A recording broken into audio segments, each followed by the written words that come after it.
was a close shave for MP Assembly Deputy Speaker Hina Kaware when 3 of her police personnel and their driver died on Sunday after the vehicle they were travelling in was hit by a trailer truck.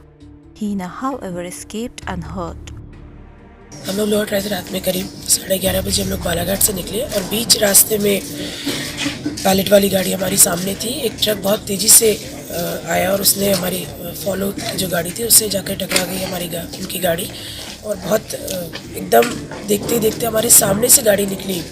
हमारे driver ने काफ़ी बहुत safe तरीके से हमारी गाड़ी को बहुत उससे कंट्रोल किया उसने, और फॉलो वाली गाड़ी से जाकर वो ट्रक बहुत तेज़ी से टकराया। स्पॉट पे ही मतलब देख के भी हम लोग रोंगटे खड़े हो गए थे। हमने तुरंत गाड़ी पलटाई और देखा तो हमारे सभी लोग फंसे हुए थे। बहुत मुश्किल से उनको निकाला और गाड़ियों से हमने सीधे हॉस्पिटल में रवाना किया बिना देरी किए, फिर भी हम लोग नहीं बचा सके उनको।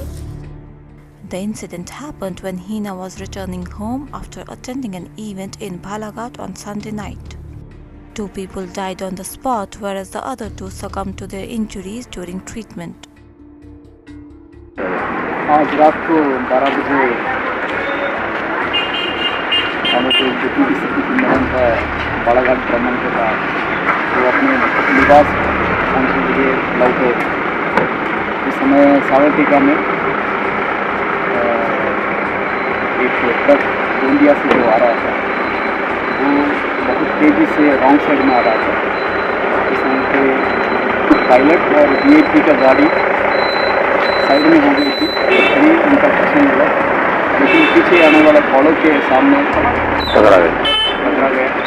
और उसके बाद इसमें एक सब इंस्पेक्टर है, एक कांस्टेबल और 3 कांस्टेबल्स थे, और इसमें 4 लोग का डेथ हो गई है। एक सब इंस्पेक्टर, एक कांस्टेबल और एक प्राइवेट ड्राइवर का डेथ हो गई है। Police have now sent the dead bodies for post-mortem and further investigations are underway. An ETV Bharat report.